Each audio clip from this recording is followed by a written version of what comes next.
কে ৯ নং ওয়ার্ড কর্তৃক আয়োজিত পথসভা অনুষ্ঠানে উপস্থিত আছেন বটতলী ইউনিয়নের বাংলাদেশ জামাত ইসলামের সম্মানিত সেক্রেটারি শামসুদ্দিন ভাই এবং উপস্থিত আছেন বটতলী ইউনিয়ন বাংলাদেশ জামাত ইসলামের সম্মানিত সহকারী সেক্রেটারি শাহজালাল মানিক। উপস্থিত আছেন বিভিন্ন ওয়ার্ড থেকে আগত আমার ওয়ার্ড সভাপতিবৃন্দ এবং এই গ্রামের কৃতি সন্তানগণ। আসসালামু আলাইকুম ওয়া রাহমাতুল্লাহি ওয়া বারাকাতুহু। আসলে আমি তো আপনাদেরই সন্তান, আর আলোচনার বেশি অভ্যাস আমার নেই, তারপর আমি কিছু কথা বলবো। একেবারে রাসূলুল্লাহ সাল্লাল্লাহু আলাইহি ওয়াসাল্লামের শুরু থেকে এই পর্যন্ত আমাদের রাষ্ট্র ব্যবস্থা কিভাবে চলছে, কি করা দরকার, কিভাবে হওয়া দরকার। আমরা জানি আমাদের প্রিয় নবী হযরত মুহাম্মদ সাল্লাল্লাহু আলাইহি ওয়াসাল্লাম ওনার বয়স যখন 40 বছর ছিল, ওনার আগমনের পূর্বে এই পৃথিবীতে অবস্থা ছিল তাকে বলে আইয়ামে জাহিলিয়া, অন্ধকারাচ্ছন্ন, মানে অন্ধকার যুগ। অন্ধকার যুগ কেন বলতে, ওই যুগে আলো ছিল না। অন্ধকার যুগ বলতে এই জন্য বলা হয়তো ওই যুগের শাসন ব্যবস্থা এমন ছিল যেখানে আপনার মানুষকে মানুষ হিসাবে মূল্যায়ন করতো না, নারীরা তার নারী হিসাবে মূল্যায়ন পেত না, এক গোত্রে আরেক গোত্রের সাথে জগা বিবাদে লিপ্ত থাকতো, সুদ ঘুষ সবকিছুই ছিল কি অহরহ, এগুলো স্বাভাবিক বিষয় ছিল। সেখানে মানুষের কোনো নিরাপত্তা ছিল না। তো এই অন্ধকার সময়ে এই পৃথিবীতে আলো নিয়ে আসছেন হযরত মুহাম্মদ সাল্লাল্লাহু আলাইহি ওয়াসাল্লাম। ওনার 40 বছর বয়সে নবুয়ত পেয়েছেন। নবুয়ত প্রাপ্তির পর উনি 13 বছর পর্যন্ত দাওয়াতি কাজ করছেন। 13 বছর পর্যন্ত যে দাওয়াতি কাজ করছেন, এই দাওয়াতি কাজে যারা ছিল এই মক্কাবাসীতে, তারা কিন্তু জানতো হযরত মুহাম্মদ সাল্লাল্লাহু আলাইহি ওয়াসাল্লাম সত্য নবী, কিন্তু জানার পরও তিনি একজন আমানতদার, তাকে আল আমিন বলে উপাধি দিত। কিন্তু যখন তিনি এসে নবুয়তের কথা বললেন, তখন আর তারা তাকে মানতে চাইতো না। এখানে না মানার মূল কারণ কি?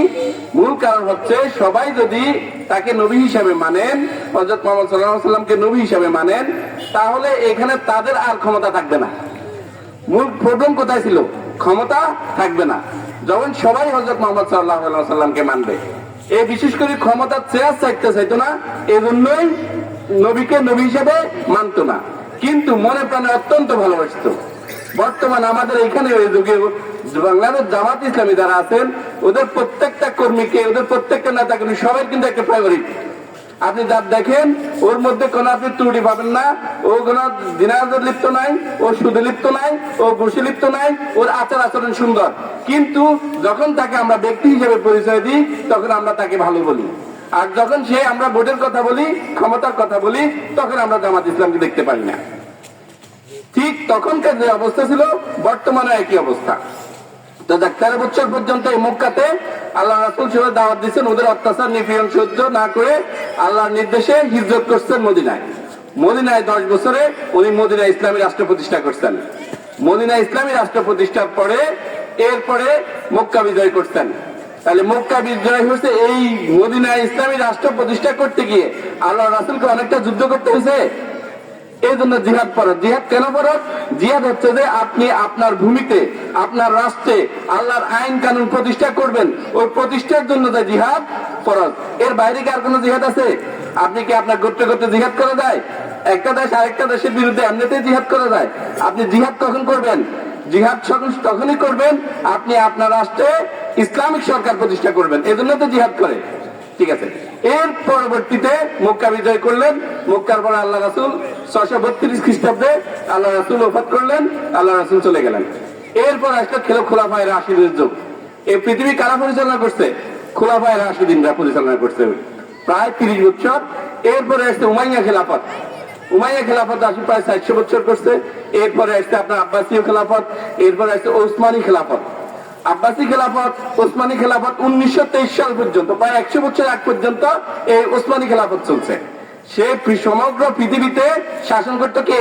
মুসলমানরা। এটা কখন? বেশি দূর আগে না, 100 বছর আগ পর্যন্ত। তাহলে আল্লাহ রাসূলের পর থেকে এই পৃথিবীতে 1923 সাল পর্যন্ত এই পৃথিবীতে যাদের কর্তৃত্ব নেতৃত্ব ছিল, সেটা হচ্ছে মুসলমানদের হাতে ছিল। ঠিক আছে। এই যে প্রত্যেকটা দেশ, আমাদের দেশে যে ইসলাম আসছে, সেটা কিভাবে আসছে? সেটা কি এমনি এমনি আসছে? না, আমরা অনেকগুলো যুদ্ধের কাহিনী জানি। আমাদের এই দেশে ইসলাম আসছে আমাদের বিশেষ আরব থেকে, ইয়েমেন থেকে, তুরস্ক থেকে অনেকগুলা তারা ব্যবসায়িক কাজে কৌশলে দাওয়াত নিয়ে আসছেন, এরপরে যুদ্ধের মাধ্যমে আসছেন। তারপরে বিশেষ করে 1204 সালে আমাদের এই বাংলাদেশে ইসলামিক রাষ্ট্র প্রতিষ্ঠা হচ্ছে। এর আগে ছিল আপনার হিন্দু শাসন, হিন্দু শাসনের আগে ছিল বৌদ্ধ শাসন। আপনারা কি এই ইতিহাস জানেন? এরপরে আমাদেরকে, আমরা ছিলাম এই দেশ, আমরা কখনো মুক্ত হতে পারি না শোষণ থেকে। আমাদেরকে ইংরেজরা 200 বছর শোষণ করছে। কত বছর শোষণ করছে? 200 বছর। এই 200 বছরের আগে যখন মুসলমানরা এই দেশটা পরিচালনা করত, তখন আমরা এই অঞ্চল ছিলাম ইউরোপ থেকেও সমৃদ্ধ। বর্তমান আমরা যে ইউরোপ আমেরিকাকে আজকে সমৃদ্ধ দেখি, উন্নত বলি, তাদের এই উন্নতির পিছনে হচ্ছে আমাদের এই উপমহাদেশের সম্পদ লুটের মাধ্যমে তারা উন্নতি লাভ করছে। এরপর তারা যখন জ্ঞান বিজ্ঞানে এগিয়ে যায়, তখন তারা সমস্ত পৃথিবীকে শাসন করে। এরপরে আমরা ওদের শোষণ পেলাম, ওদের শোষণে আমরা 1947-এ ভাগ হলাম, আমাদের দেশ ভাগ হলো। এরপরে আমরা আসলাম পাকিস্তানের অধীন। পাকিস্তানে আসার পরে পাকিস্তান সরকার আমাদেরকে এই দেশকে শোষণ করলো, এদেশকে শোষণ করলো। আমরা এই শোষণ থেকে মুক্ত হতে পারি নাই। 1971 সালে আমরা স্বাধীনতা পেলাম। 1971 সালে স্বাধীনতা পাওয়ার পর আমাদের এই দেশে যে সরকার ক্ষমতা আসছে, ওই সরকার থেকেও আমরা কিন্তু আর এই শোষণ থেকে মুক্ত হতে পারিনি। আমরা দুর্নীতি থেকে মুক্ত হতে পারিনি, আমরা চাঁদাবাজি থেকে মুক্ত হতে পারিনি, আমরা সন্ত্রাস থেকে মুক্ত হতে পারিনি। আমরা না খাওয়া ক্ষুধার্ত মানুষ, আমরা যেই খাবার জন্য আমরা স্বাধীনতা করছি, আমাদের লক্ষ লক্ষ মানুষ প্রাণ দিয়েছে, কিন্তু স্বাধীনতার পরে 1974-75 সালে আমরা এই দেশে ক্ষুধায় মহামারীতে মানুষ মারা গেছে না? তাহলে আমাদের স্বাধীনতা, যে স্বাধীনতা আমরা পেলাম, এই স্বাধীনতার স্বাদ কি আমরা পেয়েছি? আমরা পাইনি। এই স্বাধীনতা আমরা স্বাধীন হওয়ার পরে আজকে 54 বছর গেল। ওই 54 বছরে আপনি বলেন যে দরিদ্র, সে কি কখনো তার দরিদ্রতা থেকে উন্নতি লাভ করছে? যে দরিদ্র, সে দরিদ্র হয়েছে। আজকে আমরা অনেকবার নির্বাচন পেয়েছি, আমাদের নির্বাচনের পরে ক্ষমতা গ্রহণ করছে, যারা ক্ষমতা গ্রহণ করছে শুধু তাদেরই উন্নতি করছে। আমরা এর বাইরে, আমরা যারা ভোট দেই, যাদের আমাদের যে ভোটের মাধ্যমে তারা সরকার গঠন করে, আমাদের উন্নতি ঘটে না। আমরা দেখেছি শুধু ওদেরই উন্নতি হয়। আমরা দেখেছি কি ওদেরই উন্নতি হয়। তাহলে আমরা যদি এবারে তো আমাদের যেই আমরা এরপরে এর আগে 70 বছর আওয়ামী লীগ সরকার গেল, ওরা কেমন ভাবে আমাদেরকে শোষণ করলো, নিপীড়ন করলো। কারো কথা বলার অধিকার ছিল না, কারো টু শব্দ করার অধিকার ছিল না। একজন ব্যক্তি, সে ঢাকাতে আমরা দেখেছি, ওনার ধরেন করোনাকালে ওনার খাওয়ার সমস্যা, খেতে পারতেছে না, ওনার অভাব করতেছেন। অভাব উনি ফেসবুকে দিচ্ছেন কেন? ফেসবুকে দেওয়ার কারণে ওনাকে দাস পুলিশ আসি অ্যারেস্ট করে নিয়ে গেছে। উনি এই কথা কেন বললেন? তাহলে আপনি ক্ষুধার্ত আছেন, এই ক্ষুধার্ত আছেন সেটাও আপনি বলতে পারবেন না। আমরা এমন একটা রাষ্ট্রে বসবাস করি। তাহলে আমাদের এখন এই 2024 সালে আমাদের এই দেশের সন্তানরা, আমাদের যুবকরা, আমাদের বৃদ্ধরা সবাই মিলে আমরা এই শোষণ থেকে মুক্ত হয়েছি, বিদায় করছি। সেটা আমরা এমনিতে মুক্ত হয়ে যাই। আমাদের এখানে প্রায় 20,000 মানুষের হাত পা চোখের বিনিময়ে আমরা স্বাধীনতা পেয়েছি। আমাদের এখানে প্রায় 1400 ছেলে মেয়ে, আমাদের সন্তানরা জীবন দানের বিনিময়ে আমরা স্বাধীনতা পেয়েছি। আমরা কি আবার চাই আমাদের এমন একটা সরকার পরবর্তীতে আসুক, যারা আবারও শোষণ করবে, যারা আবারও নিপীড়ন করবে, যারা আবারও ঘুষ খাবে, যারা আবারও দুর্নীতিগ্রস্ত হবে, দুর্নীতি করবে? আমরা কি এমন সরকার ক্ষমতায় আনতে চাই? চাই না। তাহলে আমাদের হাতে সুযোগ এসেছে, আমরা ভালো একটি সরকার এনে আমাদের এই দেশে সুশাসন প্রতিষ্ঠা করার। সুশাসন প্রতিষ্ঠা করলে আপনার কি লাভ? আপনি যদি এখন এই নির্বাচনকালীন খেয়াল করেন, আমি আবার যে টপিক সাথে ছিলাম সেটা হচ্ছে জিহাদ আর ভোট। তাহলে আমরা যদি এই দেশে ইসলামিক রাষ্ট্র প্রতিষ্ঠা করতে চাই, তাহলে সেটা একটা হয় হচ্ছে জিহাদ। তা এখন জিহাদের মাধ্যমে আমরা তো এখন বর্তমান স্বাধীন। তাহলে আমরা কি আমার ভাইয়ের বিরুদ্ধে জিহাদ করব? আমরা আমার ভাইয়ের বিরুদ্ধে জিহাদ করবো না। সেখানে আমরা এখন ইসলামিক রাষ্ট্র প্রতিষ্ঠার পিছনে আমাদের এখন সুযোগ হচ্ছে কি? ভোট। তাহলে যদি আপনাকে কোন একটা রাষ্ট্রে, এই দেশে ইসলামিক রাষ্ট্র প্রতিষ্ঠা করার জন্য জিহাদ করতে বলতে, আপনি কি জিহাদে যেতেন না? আপনার কে কে জিহাদে যেতেন? হাত তুলেন তো। যদি বলেন আমরা ইসলামিক রাষ্ট্র প্রতিষ্ঠা করতে চাই, সবাই জিহাদে যেতেন? তাহলে সবাই যদি আপনার জিহাদ করে ইসলামিক রাষ্ট্র প্রতিষ্ঠা করার জন্য, জিহাদের জন্য ডাকা হতে আপনারা যদি জিহাদে যেতে চান, তাহলে আপনারা জিহাদে না গিয়ে একটা ভোটের মাধ্যমে আপনাকে এই রাষ্ট্রে ইসলামিক রাষ্ট্র প্রতিষ্ঠা করতে পারবেন না? সবাই চান? সবাই চান? যদি সবাই চায়, তাহলে আমরা কি ঘরে বসে থাকতে হবে? বসে থাকলে হবে? আরে হচ্ছে অনলাইনে তো কাজ চলতেছে, এই অনলাইনে কাজের মাধ্যমে আমাদের হয়ে যাবে, হবে? আপনাদেরকে জালিমরা কি সুযোগ দিবে? কেন, কিভাবে সুযোগ দিবে না? ওই যে আল্লাহ রাসূলকে যেভাবে জালিমরা জানতো, উতবা সাহেব আবুল আহাব জানতো আল্লাহ রাসূল সত্য, উনি আসলেন ঠিকই ভালো রাষ্ট্র প্রতিষ্ঠা হবে, কিন্তু সুযোগ দিত না। কেন? ক্ষমতার লোভে। কেন দিত না? ক্ষমতার লোভে। এখনো আপনি যতই ভালো হন, জালিমরা কি আপনাকে সুযোগ দিবে? সুযোগ দিবে না। সেক্ষেত্রে আপনাকে কি করতে হবে? সেই ক্ষেত্রে আপনাকে ওই যোদ্ধার ভূমিকা পালন করতে হবে। পারবেন? ইনশাআল্লাহ পারবেন।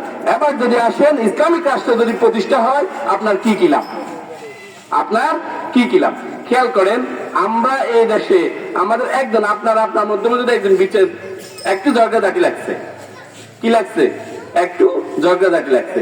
এই ঝগড়াঝাটির সমাধানের জন্য আপনি যার কাছে যাবেন, একজন বিচারক 2000। কত? 2000। খাচ্ছে তো খাচ্ছে, সে আপনার টাকা দিয়ে সে চলতেছে, আবার সে বাড়ি কি একটা প্রভাব বিস্তার করে চলে সমাজে, না? তাহলে আপনি যদি 500 টাকার বিনিময় 1000 টাকার বিনিময় এই বোর্ডকে ওই খারাপ লোকদেরকে দেন, তাহলে আপনি একটা বেদালে পড়বেন, আপনার 50,000 টাকা থেকে 2 লক্ষ টাকা, 5 লক্ষ টাকা, 10 লক্ষ টাকা শেষ হয়ে যাবে। বুঝেছেন? আপনি তাকে কিছু বলতেও পারবেন না। কেন পারবেন না? আপনি পারবেন না হচ্ছে যে আপনি নির্বাচনের সময় সে আপনাকে 1000 টাকা দিছে, এটা মনে আছে তো? এটা বিজনেস, বিনিয়োগ করছে। কি করছে? বিনিয়োগ করছে বিজনেসের জন্য। এখন আপনার ভোট দিয়ে সে নির্বাচিত হয়েছে, এই 1000-এ 50,000। 1000-এ কত? 50,000। আপনাকে 1000-এ 50,000 বিনিয়োগ করবেন, নাকি এখন থেকে প্রয়োজন বোধে আমরা ইসলামিক রাষ্ট্র প্রতিষ্ঠা করার জন্য আমরা 500 টাকা না খেয়ে 500 টাকা বিনিয়োগ করব? ইনশাআল্লাহ আমরা প্রয়োজন বোধে ইসলামিক রাষ্ট্র প্রতিষ্ঠার জন্য আমরা জান দিব, আমরা মাল দিব, আমরা জান মাল দিয়ে আমরা ইসলামিক একটা সরকার আনবো, একজন ভালো মানুষকে ক্ষমতায় আনবো। যদি আমরা একজন ভালো মানুষকে ক্ষমতায় আনি, আমরা বিপদে পড়লে আমরা তার কাছে যেতে হবে না, সে আমাদের কাছে এসে হাজির।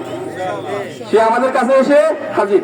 আপনার আজকের এইখানে বা আপনার গ্রামে, আপনার ওয়ার্ডে আজকে যারা জামাত ইসলাম করে, তারা দেখছেন তারা দুর্নীতিতে জড়িত? তারা কোন ঘুষে জড়িত? তারা কোন নারীবাদীতে জড়িত? আপনি দেখেন নাই। তাহলে ক্ষমতায় আসলে কি এদের এই মুভমেন্ট হঠাৎ চেঞ্জ হয়ে যাবে? হঠাৎ চেঞ্জ হবে না। যদি ক্ষমতায় আসে, তাহলে নেতৃত্বে এই লোকগুলোই তো থাকবে। এই লোকগুলো এমন এখন যেমন আপনার বাসায় বাসায় যাচ্ছে, আপনার খোঁজ খবর নিচ্ছে, নির্বাচিত হওয়ার পরেও দেখবেন এই লোকগুলো এখন থেকে আরো বেশি বেশি আপনার কাছে যাবে। আমাদের এখানে কি ঘটে নাই যে আপনার একটা কার্ড করে দিবে, একটা বিধবা কার্ড করে দিবে, 1000 টাকা কি নেই নাই? নারায়ণ বাজারে এমন ঘটনা আছে? তাহলে আপনার একটা কার্ড করে দেওয়ার জন্য 1000 টাকা লাগে, সেটা সরকারি সুবিধা, সে দিবে। তাহলে সে তো একজন রাজনীতিবিদ মানে হচ্ছে যে সে আপনার সমাজ সেবা করবে, সে তো বিজনেস করবে না। তো সমাজ সেবা করতে আসে, তাকে যদি আপনি 500 টাকা দেওয়া লাগে, তাকে যদি 1000 টাকা দেওয়া লাগে, তাহলে এটা কি সমাজ সেবা হয়েছে? তাহলে তারা রাজনীতি করে কিসের স্বার্থে? ব্যবসায়িক স্বার্থে। কিসের স্বার্থে? ব্যবসায়িক স্বার্থে রাজনীতি করে। কিন্তু আমরা রাজনীতি করি আল্লাহকে খুশি করার স্বার্থে। কেন? আল্লাহকে খুশি করার উদ্দেশ্যে। তাহলে আমার যেটা বলার সেটা হচ্ছে যে আমি মনে হয় পুরো কনসেপ্ট বুঝাতে পারছি। তাহলে আমি আজকে যা বলছি, যদি একজন ইসলামিক রাষ্ট্র বা আমাদের ইয়াসিন আরাফাত ভাইকে আমরা যদি এই মসনদ তার হাতে তুলে দিতে পারি, এই নাঙ্গলকোটের দায়িত্ব তার হাতে তুলে দিতে পারি, তাহলে আমরা কমপক্ষে এই জনপদ নিরাপদে থাকবো ইনশাআল্লাহ। তাহলে এখন থেকে যাওয়ার পরে আপনি নির্বাচনের আগ পর্যন্ত আপনি একজন যোদ্ধার ভূমিকা পালন করতে হবে। ইনশাআল্লাহ পালন করবেন তো সবাই? হাত তুলে দেখেন আমাকে একটু, সবাই পালন করবেন। তাহলে আজকের পর থেকে আপনার টার্গেট থাকবে,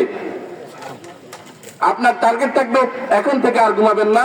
আপনি হাঁটি হাঁটি পা পা করে এই নির্বাচনকালীন প্রস্তুতি নেবেন, সবাইকে দাওয়াত দিবেন। আপনি আর ঘুমানোর দরকার নাই, ঘুমাবেন যতটুকু প্রয়োজন ততটুকু। আর সম্পূর্ণ এই নির্বাচন পর্যন্ত যদি আপনি শ্রম দেন, সময় দেন, ইনশাআল্লাহ আগামী 5 বছর এই দেশ এমন একটা রাষ্ট্র গঠিত হবে, আপনার সিএনজি ড্রাইভার আর নাঙ্গলকোট গেলে 20 টাকা দেওয়া লাগবে না ইনশাআল্লাহ। ধন্যবাদ সবাইকে।